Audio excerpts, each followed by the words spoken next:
नाज़रीन अस्सलाम वालेकुम, मैं मोहम्मद रियाज़ अहमद सियासत न्यूज़ आईना में आपका खैर मकदम है। नाज़रीन, आप अच्छी तरह जानते हैं कि आज सारी दुनिया में एक खबर सबसे ज़्यादा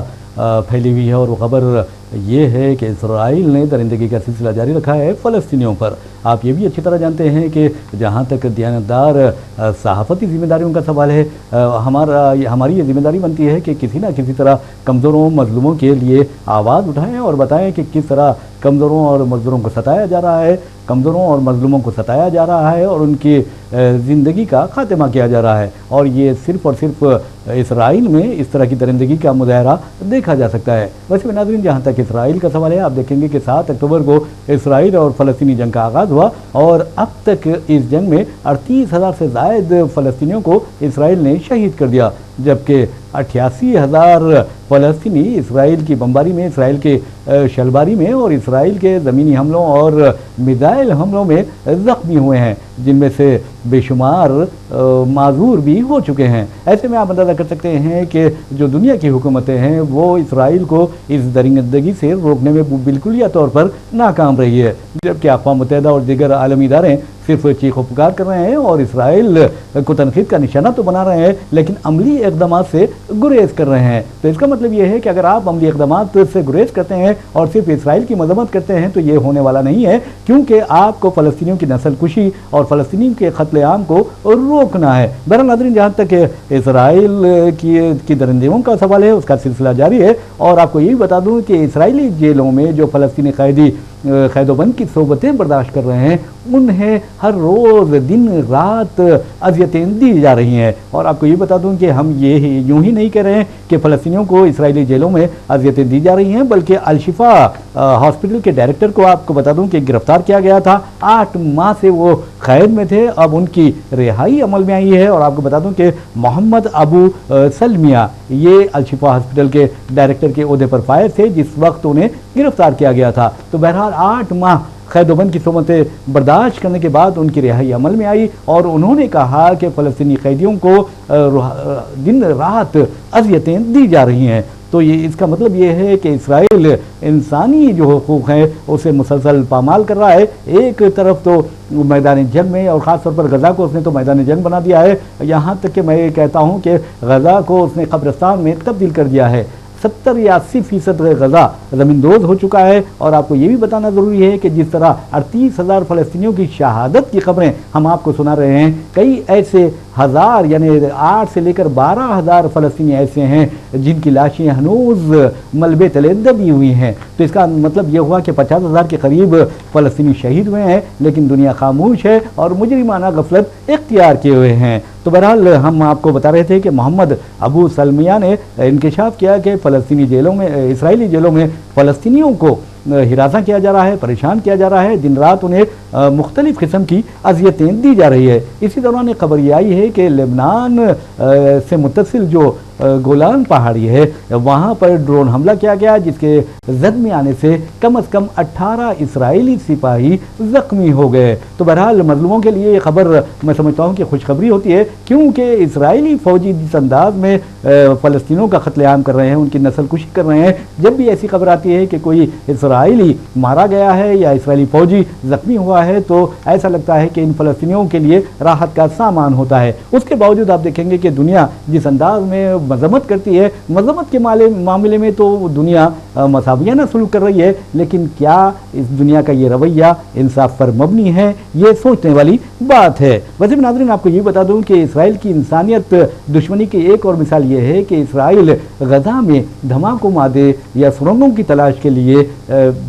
इंसानी यानी फ़लस्तीनी कैदियों को इंसानी ढाल के तौर पर इस्तेमाल कर रहा है। तो बहरहाल इस तरह की जो खबरें हैं हमने आपको बताई है कि किस तरह इसराइल की दरिंदगी का सिलसिला जारी है। ऐसे में अगर इंसानियत जाग नहीं जाती तो यकीन मानिए कि इंसानियत तड़प तड़प कर अपना खात्मा खुद कर लेगी। इसके आसार दिखाई दे रहे हैं। नाज़रीन, हम आपको लिए चलते हैं हैदराबाद। आप अच्छी तरह जानते हैं कि चीफ मिनिस्टर तेलंगाना ने हाल ही में दिल्ली का दौरा किया और ये कहा जा रहा था कि उन्होंने वहाँ पार्टी हाईकमान यानी सोनिया गांधी, राहुल गांधी, प्रियंका गांधी और सदर कांग्रेस मल्लिकार्जुन खड़गे से मुलाकात करते हुए रियासती काबीना में तोसी और नामजद ओहदों पर पार्टी कायदीन की नामजदगी से मुताल्लिक तबादला ख्याल किया था। वैसे भी नाज़रीन आपको बता दूं कि चंद दिनों में बजट सेशन भी शुरू होने वाला है। ऐसे में चीफ मिनिस्टर रेवंत रेड्डी ने आज गवर्नर से मुलाकात की, राजभवन पहुंचे और उन्होंने गवर्नर से मुलाकात की। सीपी राधाकृष्णन से मुलाकात के दौरान बताया जाता है कि उन्होंने रियासत की असम्बली या रियासती काबीना की तोसी के बारे में तबादला ख्याल किया। साथ ही ये भी कहा जा रहा है कि 2 MLC जो गवर्नर कोटे के MLC गवर्नर कोटे के तहत जो MLC ओहदे आते हैं उन पर भर्ती से मुतालिक भी उन्होंने गवर्नर से तबादला ख्याल किया और ये इम्कान जाहिर किया जा रहा है कि चंद दिनों में ही रियासती काबीना में तोसी होगी और MLC यानी गवर्नर कोटे के जो MLC का मसला है वो भी हल कर दिया जाएगा। आपको बता दें कि इस सिलसिले में रियासती हुकूमत ने 2 अहम कायदीन जो पेशे तालीम से एक ताल्लुक़ रखती हैं, दूसरी शख्सियत सहाफ़त से ताल्लुक़ रखती है, मेरी मुराद जनाब आमिर अली खान साहब और पी कोदंडाराम से है, तो उन्हें नामजद किया था और ये तवक्को की जा रही थी कि जल्द ही उन्हें काबीना में तवस्सुत दी जाएगी। बहरहाल कुछ ऐसे हालात हुए कि ये मसला यानी इल्तिवा में पड़ गया था, लेकिन अब ये कहा जा रहा है कि चीफ मिनिस्टर ने गवर्नर CP राधाकृष्णन से वाज़ेह तौर पर कहा है कि पहले इन ओहदों पर नामजदगी अमल में लाई जाए, इन ओहदों का फैसला कर दिया जाए। तो बहरहाल अंदरून चंद यूम रियासती काबीना में तोसी होगी और उम्मीद है कि इन दोनों को भी उसमें शामिल किया जाएगा। इसके अलावा नाज़रीन आपको बता दूं कि जहाँ तक चीफ मिनिस्टर रेवंत रेड्डी का सवाल है, आपने देखा कि कांग्रेस की इंतखाबी कामयाबी के बाद रेवंत रेड्डी ने 7 दिसंबर को अपने 10 पार्टी MLAs के साथ हलफ लिया था वजारत का और काबीना तश्कील पाई थी। और जहाँ तक रियासती काबीना का सवाल है, रेवंत रेड्डी काबीना में 18 यानी MLAs को शामिल किया जा सकता है, 18 वज़रा को शामिल किया जा सकता है। ये उम्मीद की जा रही है कि इस मरतबा मुस्लिम जो नुमाइंदगी है वो मुकम्मल कर ली जाएगी और एक मुस्लिम लीडर को काबीना में शामिल किया जाएगा और इस सिलसिले में जनाब आमिर अली खान का नाम लिया जा रहा है और उम्मीद है कि उन्हें रियासती काबीना में जल्द से जल्द शामिल कर लिया जाएगा। बस नाज़रीन जहाँ तक रेवंत रेड्डी का सवाल है, रेवंत रेड्डी ने हालिया दौरे दिल्ली के मौके पर न सिर्फ अपने पार्टी कायदीन से मुलाकात की थी बल्कि मरकज़ी वज़रा से भी मुलाकात की थी और रियासत को फंड्स की इजराई के सिलसिले में नुमाइंदगी की थी। अब देखना यह है कि कहा तो ये जा रहा है कि चंद दिनों में काबीना की तोसी अमल में आएगी, लेकिन कब अमल में आएगी ये देखने वाली बात है और उम्मीद है कि आइंदा चंद दिनों में या आइंदा 1 या 2 दिन में इस सिलसिले में सूरत हाल वाज़ेह हो जाएगी। नाज़रीन हम आपके लिए चलते हैं तेलंगाना के एक ज़िले नागर कर्नूल में। नागर कर्नूल में आप देखेंगे कि ना सिर्फ नागर कर्नूल बल्कि रियासत के मुख्तलिफ मकामात पर पिछले दिनों से बारिश का सिलसिला जारी है और जो मखदूश इमारतें होती हैं, जो खस्ता इमारतें होती हैं, वो उन इमारतों को बारिश के दौरान गिरने का बहुत ज़्यादा खदशा लगा रहता है। तो बहरहाल मखदूश इमारतों के सिलसिले में बलदिया हो या मुख्तलिफ इदारे हों, वो आवाम को खबरदार करते हैं कि वो एहतियात बरतें और उन इमारतों में जो शिकस्ता हो चुकी हैं वहाँ क़याम ना करें। बहरहाल आपको जैसा कि मैंने कहा है कि ज़िले नागर कर्नूल हम लिए चलते हैं, वहाँ का एक गाँव है अवापटला विलेज। वहाँ पर आपको बता दूं कि पिछले चंद दिनों से बारिश का सिलसिला जारी था। उस दौरान एक मकान की छत मुनहदिम होने की वजह से एक ही ख़ानदान के 4 अफराद अपनी ज़िंदगियों से महरूम हो गए। और आपको ये भी बताना ज़रूरी है कि ये लोग उस वक्त सो रहे थे, गहरी नींद में थे, अचानक छत गिर पड़ा और इसमें जो 5 लोग थे उसमें से 4 लोग अपनी ज़िंदगियों से महरूम हुए, जिनमें पद्मा नामी खातून भी शामिल है जिसकी उम्र 26 साल बताई जाती है और उसकी 2 बेटियां वसंता और तेजस्वी वो भी अपनी ज़िंदगियों से महरूम हो गए, जबकि एक लड़का भी ऋत्विक जिसका नाम बताया गया है वो भी फौत हो गया। तो बहरहाल इस घर का जो सदर ख़ानदान था जी भास्कर, उसके बारे में कहा जा रहा है कि वो ज़ख्मी हुआ है, शदीद ज़ख्मी हुआ है और उसे अस्पताल मुंतकिल कर दिया गया है। अब देखना यह है कि हुकूमत इन मुतफ़ियों के लिए क्या ऐलान करती है, कितना एक्सग्रेशिया देती है, कितना मुआवज़ा देती है। नाज़रीन आप अच्छी तरह जानते हैं कि हमारे वज़ीर-ए-आज़म नरेंद्र मोदी ने एक नारा लगाया था और वो नारा था बेटी बचाओ बेटी पढ़ाओ। और आपने देखा कि ये नारा किस कदर खोखला साबित हुआ ज़किया जाफरी के केस में, बिल्किस बानो के केस में, और आप देखेंगे हाथरस की एक दलित बेटी की इज्तिमाई इस्मत रेजी के केस में। इस तरह आपको ये भी बताना ज़रूरी है कि ख़वातीन की जो हालत ज़ार है हिंदुस्तान में वो बहुत भयानक है, बहुत ख़राब है। इसका अंदाज़ा आप उन रिपोर्ट से लगा सकते हैं जिसमें बताया जाता है कि मुल्क के मुख्तलिफ मकामात से 4 लाख से ज़ायद ख़वातीन लापता हैं, गुमशुदा है, और उनका अगवा किया गया और उनके साथ क्या सलूक किया जा रहा है ये आप अच्छी तरह जानते हैं। अगर आप उसका तस्वुर भी करेंगे तो मैं समझता हूँ कि आप शर्म महसूस करेंगे। बहरहाल नाज़रीन, हम आपको लिए चलते हैं हैदराबाद का इलाका है नरेटमेड में एक ऐसा वाक़या पेश आया जो मैं समझता हूँ कि बहुत इबरतनाक है, शर्मनाक है, इंसानियत सोज वाक़या है। एक 13 साल लड़की है और उस लड़की के बारे में आपको बता दूं कि 10 नौजवान उसकी इज्तिमाई इस्मत रेजी करते हैं, और एक मरतबा नहीं करते बल्कि पुलिस के मुताबिक ये कहा जा रहा है कि कई माह तक मुसलसल इन 10 नौजवानों ने यानी 10 मुलज़िमीन ने उस लड़की के साथ मुँह काला किया। नतीजे में वो हामिला हो गई और फिल वक्त वो 6 माह की हामिला है। बहरहाल वो लड़की मुसलसल इस तरह की जिनसी हिरासनी से परेशान हो गई और अपनी बेवा माँ से शिकायत की कि चंद लड़कों ने उसके साथ इस तरह का काम किया है, और उसके बाद उसकी माँ ने पुलिस से रुजू होकर शिकायत दर्ज करवाई। और अच्छी बात ये हुई है कि पुलिस ने 10 नौजवानों को गिरफ्तार कर लिया, और इस सिलसिले में ये भी बताया गया है कि इसमें जो असल मुलजिम है विजय कुमार के बारे में कहा जाता है कि उसने लड़की को अपने प्यार में फंसाया और उसके बाद उसके साथ मुँह काला किया। और इन लोगों का तरीका ये था कि ये इज्तिमाई इस्मत रेजी से कबल लड़की को भंग पिला देते और वो नशे में होती है, और उसके बाद ये एक के बाद एक उसके साथ मुँह काला करते। तो बहरहाल पुलिस ने जिन मुलजिमीन को गिरफ्तार किया है उनकी शिनाख्त अजय और गोडानी कृष्णा और सबानाथ हत्या नायक और एंजा मुरली मधु, जेम्स जेवियर, वाग्विस बालाजी, MRW दीपक, चकलो नरेश और टी किरण कुमार रेड्डी की हैसियत से की गई है। पुलिस ने इन तमाम को गिरफ्तार कर लिया है और उम्मीद है कि इनके खिलाफ सख्त से सख्त कार्रवाई की जाएगी। लेकिन एक बात ज़रूर है कि अगर हिंदुस्तान में इस्लामी सज़ाओं में से बाद सज़ाओं का इतलाक़ अमल में लाया जाता है तो हमारा आपको यकीन है कि यहाँ कत्ल की और इस्मत रेज़ी की वारदातें नहीं होंगी उसी तरह जिस तरह इस्लामी ममालिक में नहीं होती हैं। तो बहरहाल नाज़रीन, अब ये कहा जा रहा है, जो रिपोर्ट्स मंजर-ए-आम पर आई है उसमें ये बताया गया है कि ये लड़की की जो माँ है वो घरों में काम काज करते हुए अपनी औलाद की यानी ज़िंदगी का सामान फराहम करती थी, जबकि बाप काफ़ी अरसे कबल ही फौत हो चुका है। और ये भी कहा जा रहा है कि लड़की को फिल वक्त अस्पताल में शरीक कर दिया गया है जहां उसकी जिस्मानी हालत बहुत कमज़ोर बताई जाती है। अब देखना यह है कि पुलिस और निफाज कानून की एजेंसियां इन 10 भेड़ियों के खिलाफ क्या कार्रवाई करती हैं, क्या इसे सख्त से सख्त सजा देती हैं या फिर आप देखेंगे कि कानून से खिलवाड़ होता है।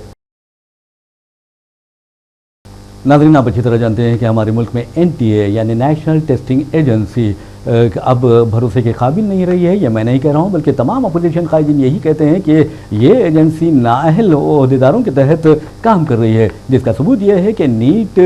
2024 के जो नताइज बरामद हुए उसमें जिस तरह की बदगुमानियाँ की गई हैं और जिस तरह के स्कैम मंजर-ए-आम पर आया है उससे तो यही महसूस होता है कि नाअहलों के हाथों में ये इदारा चला गया है। तो बहरहाल अपोजिशन का ये इल्ज़ाम है। और दूसरी अहम बात यह है कि नीट ने, आपको ये भी बता दूं कि नीट की तारीख में पहली मरतबा 1 नहीं 2 नहीं बल्कि 67 जो उम्मीदवार थे उन्हें 720 आउट ऑफ 720 मार्क्स हासिल हुए थे। तो आप अंदाज़ा कर सकते हैं कि जिसमें एक सेंटर के 6 ऐसे उम्मीदवार भी हैं जिन्होंने 720 मार्क्स हासिल किए हैं। तो बहरहाल ये कहा जा रहा है कि ये बहुत बड़ा स्कैम है। और उसके बाद आप देखेंगे कांग्रेस से लेकर शिवसेना से लेकर दूसरी तमाम जमातें ने, TMC ने, हर एक ने यही कहा कि रीटेस्ट किया जाए नीट का। लेकिन आपको बता दूं कि वज़ीर तालीम धर्मेंद्र प्रधान ने रीटेस्ट का तो ऐलान किया, लेकिन उन उम्मीदवारों के लिए यानी 1563 उम्मीदवारों के लिए जिन्हें ग्रेस मार्क्स दिए थे और वक्त गुजरने के बाद उन्हें पेपर देने की वजह से, तो बहरहाल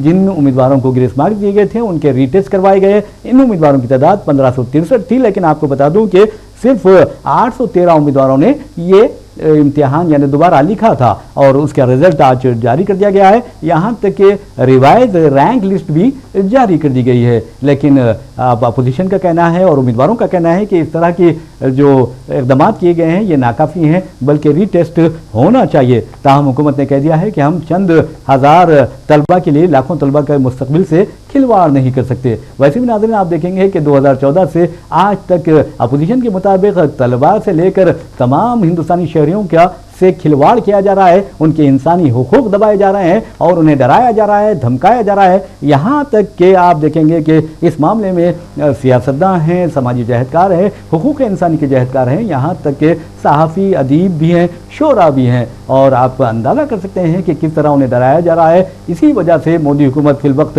शदीद तनक़ीद का निशाना बनी हुई है, ख़ास तौर पर हिंदुस्तान में और फिर बैरून मुल्क में भी जो आलमी तंजीमें हैं उन्होंने भी मोदी हुकूमत को कई मरतबा तनक़ीद का निशाना बनाया है। नाज़रीन आप अच्छी तरह जानते हैं कि अमित शाह हो या मोदी हो या बीजेपी कायदीन हो, हमेशा ये कहते रहते हैं कि नौ आबादियाती या अंग्रेज़ों के जो क़वानीन हैं उन्हें बदल देना चाहिए। बहरहाल इस मरतबा आपने देखा कि किस तरह 17वीं लोकसभा में 146 अपोजिशन अरकान पार्लियामेंट को मुअत्तल किया जाता है और ज़बरदस्ती एक बिल मंजूर कर लिया जाता है और वो बिल है न्यू क्रिमिनल लॉज, यानी 3 क़वानीन मंजूर किए गए हैं। इंडियन पैनल कोड, ताज़ीरात हिंद जो अंग्रेज़ों के दौर का कानून था उसे तब्दील कर दिया गया। फिर उसके बाद CRPC क्रिमिनल प्रोसीजर कोड उसे भी तब्दील कर दिया गया और तीसरा कानून भी तब्दील करके यानी जो शवाहिद से मुतालिक था उसे भी तब्दील किया गया। बहरहाल 3 नए क़वानीन लाए गए हैं मोदी हुकूमत ने और अपोजिशन ने कहा है कि ये क़वानीन ख़ास तौर पर आप देखेंगे कि नौआबादियाती दौर के जो क़वानीन थे उसका कॉपी पेस्ट है। इसके अलावा ये भी कहा गया है कि ये अवाम दुश्मन है और अवाम के साथ ये नाइंसाफ़ी के मुतरादिफ है। और इन क़वानीन के बारे में बाज़ दानिशवरों का ये भी कहना है कि इससे पसमानदा और कमज़ोर तबक़ात को बहुत ज़्यादा परेशानियों का सामना करना पड़ेगा और पुलिस के इख्तियारात में बहुत ज़्यादा इजाफा हो जाएगा और पुलिस डरा धमका कर भत्ता वसूल करना शुरू कर देगी। इस तरह के ख्यालात मंजर-ए-आम पर आए हैं। बहरहाल हम जिन क़वानीन की बात कर रहे हैं आपको मैंने जैसा कि बताया है कि IPC, CRPC और एविडेंट लॉ उसे तब्दील कर दिया गया है और उसकी जगह भारतीय न्याय संहिता यानी BNS लाया गया और दूसरा कानून है भारतीय नागरिक सुरक्षा संहिता BNSS और तीसरा जो कानून लाया गया है वो भारतीय साक्ष्य अधिनियम कानून है BSA। ये 3 क़वानीन लाए गए हैं IPC, CRPC और इंडियन एविडेंट एक्ट की जगह। लेकिन आपको बता दूं कि जहाँ तक न्यू क्रिमिनल लॉज का जो आज से निफाज अमल में आया है उसके बारे में ये कहा जा रहा है, उसके जो खुसूसियात हुकूमत ने बताई हैं वो ये है कि नए क़वानीन के तहत फ़ौजदारी मुकदमात में फ़ैसला मुकदमे की समाअत मुकम्मिल होने के अंदरूने 45 यूम सुनाया जाएगा, यानी फ़ैसला समाअत मुकम्मिल होने के अंदरूने 45 यूम सुनाया जाएगा और पहली समाअत के अंदरूने 60 यूम इल्ज़ामात वज़ा किए जाएंगे। ये हुकूमत का दावा है। और आपको ये भी बता दूं कि आज से तमाम नए FIR अगर कोई जुर्म होता है तो तमाम नए FIR BNS के तहत दर्ज किए जाएंगे, यानी भारतीय न्याय संहिता के तहत दर्ज किए जाएंगे। और आपको बता दूं कि पहला मुकदमा जो इस नए क़ानून के तहत दिल्ली में दर्ज कर लिया गया है। और इसके अलावा आज से पहले जो FIR दर्ज किए गए थे वो IPC, CRPC के तहत ही उनकी समाअत होगी। तो बहरहाल अमित शाह का कहना है कि ये क़वानीन हिंदुस्तानियों ने बनाए हैं, हिंदुस्तानियों के लिए बनाए गए हैं, हिंदुस्तानी पार्लियामेंट की जानिब से बनाए गए हैं और नौ आबादियाती दौर के क़वानीन को हटा दिया गया है। तो बहरहाल नाज़रीन आपको बता दूं कि जहाँ तक क़वानीन का सवाल है और अमित शाह जो ये कहते हैं, और एक बात आपको बता दूं अमित शाह क्या कहते हैं वो बाद में बताऊंगा, लेकिन पहले एक बात ये बताना ज़रूरी है कि इस कानून के तहत हुकूमत का दावा है कि ख़वातीन हों या 15 साल से कम उम्र बच्चे हों या 60 साल से ज़ायद उम्र के अफराद और माजूरीन हों उन्हें या शदीद अफराद हो उन्हें इस कानून के तहत पुलिस स्टेशन आने की कोई ज़रूरत नहीं होगी, यानी पुलिस उनके पास जाएगी, उनकी मदद करेगी, इस तरह की बात कही गई है। लेकिन जहाँ तक मुस्लिम तंजीमों का सवाल है उनका कहना है कि ये 2 मुतवाज़ी निज़ाम होंगे। जमात इस्लामी के जो इंजीनियर सलीम हैं उन्होंने वाज़े तौर पर कहा है कि ये 2 मुतवाज़ी निज़ाम हो गए हैं अदलिया पर, जिससे मुकदमात के नतीजे में बोझ में इजाफा होगा और पार्लियामेंट में ये जो क़वानीन यानी मंजूर किए गए हैं वो बहुत ही मुतनाज़ा अंदाज में मंजूर किए गए हैं। इसके अलावा उनका ये भी कहना है कि नए क़वानीन इख्तिलाफ़ राय और इज़हार ख़्याल की आज़ादी को सलब कर लेंगे, यानी उसे ख़त्म कर देंगे और झूठे मुकदमा दर्ज करने की पुलिस अहदेदारों को पूरी खुली इजाज़त होगी या खुली छूट दे दी जाएगी, जिससे और इसके अलावा उनमें जो अकाउंटेबिलिटी या जवाबदेही का जो अमल है वो भी ख़त्म हो जाएगा। बहरहाल नाज़रीन, इस तरह के अगर क़वानीन बनते हैं तो आप अंदाज़ा कीजिए कि क्या रुख यानी हालात इख्तियार कर सकते हैं। वैसे भी नाज़रीन, आपको बता दूं कि जहाँ तक क़ानून की बात अमित शाह करते हैं या मोदी करते हैं तो उन्हें पहले ये बताना चाहिए कि जस्टिस लोहिया के कातिल को आज तक सज़ा नहीं दी गई और ना ही किसे कातिल करार दिया गया। इसी तरह आप देखेंगे कि जिस अंदाज में कौसर भी और उनके शौहर को कत्ल किया गया, उनका इनकाउंटर किया गया, उन्हें जिंदा जला दिया गया, उनके कातिलों को आज तक सज़ा नहीं मिली। इसके अलावा आप देखेंगे गुजरात में एक इनकाउंटर का वाक़या पेश आया था। इशरत बानो, मुंबई से जिसका ताल्लुक था, वो मुंबई की तालिबा थी, उस इशरत बानो और दीगर 5 नौजवानों का इनकाउंटर किया गया था। उनके कातिलों को अदालत ने वाज़ेह तौर पर कहा कि इनका कोल्ड ब्लडेड मर्डर किया गया था, उसके बावजूद भी आज तक उन कातिलों को सज़ा नहीं दी गई। इसके अलावा आप देखेंगे कि गुलबर्ग सोसाइटी में कई मुसलमानों का कत्ल किया गया, उन्हें सज़ा नहीं दी गई। तो आखिर ये इन क़वानीन के बनने और उन पर अमलारी का फ़ायदा क्या है, ये सवाल उन मज़लूमीन के जहनों में ज़रूर उठेगा जो इस तरह के वाक़यात से दो चार हुए हैं। नाज़रीन, आप अच्छी तरह जानते हैं कि आज सारे हिंदुस्तानी बहुत खुश हैं, ख़ासतौर पर क्रिकेट लवर्स जो हैं उनकी खुशी का कोई ठिकाना नहीं, क्योंकि हमारी टीम इंडिया ने शानदार कामयाबी हासिल की T20 वर्ल्ड कप के फाइनल में। 7 रनों से उसने जनूबी अफ्रीका को शिकस्त दी और आप अच्छी तरह जानते हैं कि वो मैच जनूबी अफ्रीका जीत रहा था, लेकिन हम सलाम करते हैं अपने क्रिकेट टीम के अरकान को, खिलाड़ियों को, कि जिन्होंने हारा हुआ मैच जीत कर हिंदुस्तानियों की खुशियाँ दोबारा कर दी। लेकिन नाज़रीन, जहाँ तक फ़िरका परस्त दरिंदों का सवाल है, नफरत फैलाने वालों का सवाल है और आप देखेंगे कि डराने धमकाने वालों का सवाल है, वो आज भी मसरूफ़ है। मिसाल के तौर पर आप देखेंगे कि 2024 T20 वर्ल्ड कप के स्क्वाड में शामिल मोहम्मद सिराज एक गैर मामूली फास्ट बॉलर हैं और उन्होंने हिंदुस्तान को कई मैचेस जिताए हैं। उन्होंने खुशी के मारे आप देखें कि एक ट्वीट किया और ट्वीट में कहा, थैंक यू ऑलमाइटी अल्लाह, अल्लाह तेरा शुक्र है कि हमारी टीम जीत गई है। लेकिन अफसोस की बात यह है कि इन फ़िरका परस्त दरिंदों ने जब अल्लाह का नाम सुना, अपने उनके ट्वीट में अल्लाह का नाम देखा तो चिराग पा हो गए और कहने लगे कि अगर अल्लाह का तुम शुक्र अदा करते हो तो ये गलत बात है, क्योंकि अगर अल्लाह का शुक्र अदा करना हो और अल्लाह तुम्हारे साथ होता तो पाकिस्तान कामयाब हो जाती। तो ये अजीब गरीब यानी जहरीली बातें ये करने लगे हैं, गुस्ताखाना बातें करने लगे हैं। लेकिन जहाँ तक सिराज का सवाल है, उनकी कुछ लोगों ने इंटरनेट पर यानी जैसे ही ट्वीट किया उन्होंने तायीद भी की और बास ने मुखालिफत भी की। तो बहरहाल नाज़रीन, आपको बता दूँ कि जहाँ तक हमारी हिंदुस्तानी टीम का सवाल है, आपने देखा कि 17 साल के बाद इतना बड़ा कारनामा उसने अंजाम दिया है। और आपको यही बताना ज़रूरी है कि अब तक हमने मुख्तलिफ फॉर्मेट्स में यानी वनडे इंटरनेशनल का जो वर्ल्ड कप होता है वो 2 मरतबा जीते हैं और T20 का वर्ल्ड कप जो है वो भी 2 मरतबा जीते हैं और ये बहुत बड़ा कारनामा है। और इस सिलसिले में सिराज तो क्या, मैं समझता हूँ कि सारी कौम अल्लाह का शुक्र अदा करती है। तो बहरहाल नाज़रीन,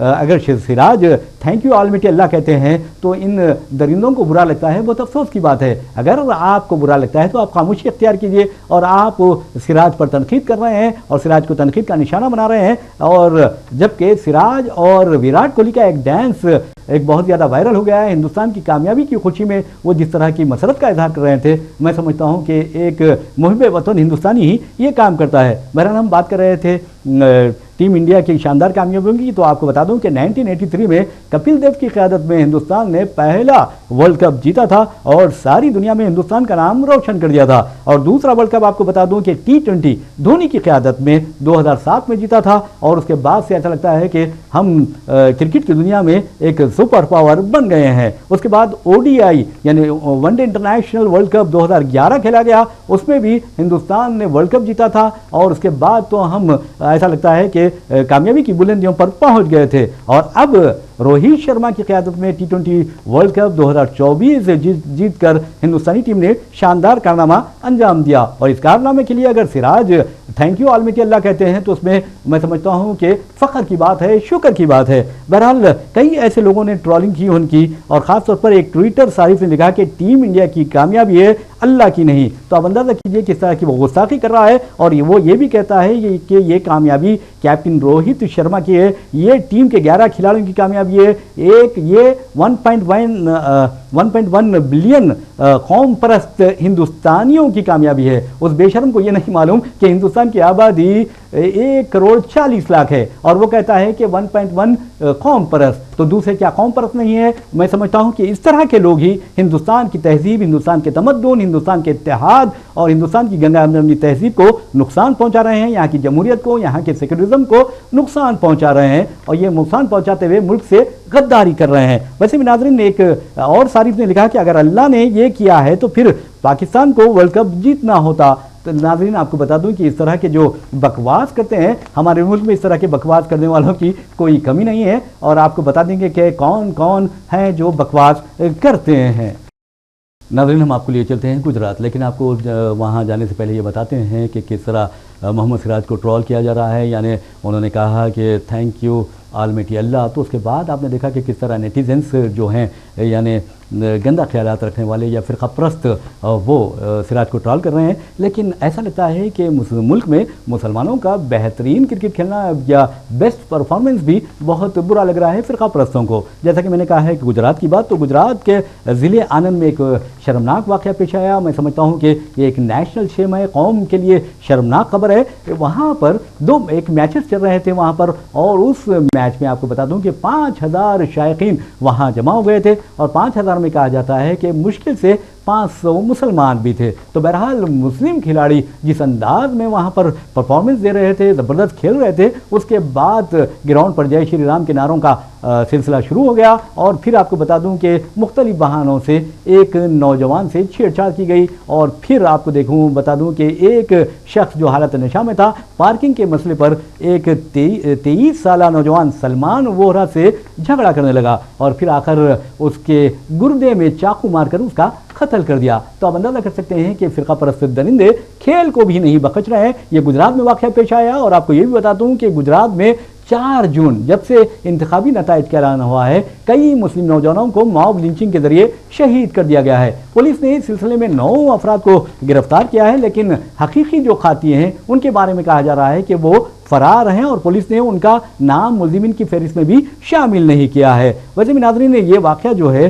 4 جون کے بعد سے پیش آیا بدترین واقعہ ہے، اور یہ کہا جا رہا ہے کہ وہاں گجرات میں 4 جون سے اب تک 6واں ہجومی تشدد کا یہ واقعہ ہے۔ اور اندازہ کر سکتے ہیں کہ اگر کوئی اللہ کا شکر ادا کرتا ہے تو انہیں پریشانی ہوتی ہے، اگر کوئی اپنی ملک کی خدمت کرتا ہے تو انہیں پریشانی ہوتی ہے، کرکٹ اچھا کھیلتا ہے تو انہیں پریشانی ہوتی ہے۔ بہرحال آپ کو بتانا کا مقصد یہ ہے کہ اس طرح کی صورتحال ملک کے لیے، ریاست کے لیے، سب کے لیے خطرناک ہے۔ آپ اچھی طرح جانتے ہیں کہ عدم تشدد کا پیغام دینے والے، یعنی ساری دنیا کو عدم تشدد کا جو پیغام جس نے دیا ہے وہ گاندھی جی ہیں، اور گاندھی جی گجرات سے تعلق رکھتے ہیں، اور ان کی ریاست میں اس طرح کے حالات ہو رہے ہیں کہ ایک مسلم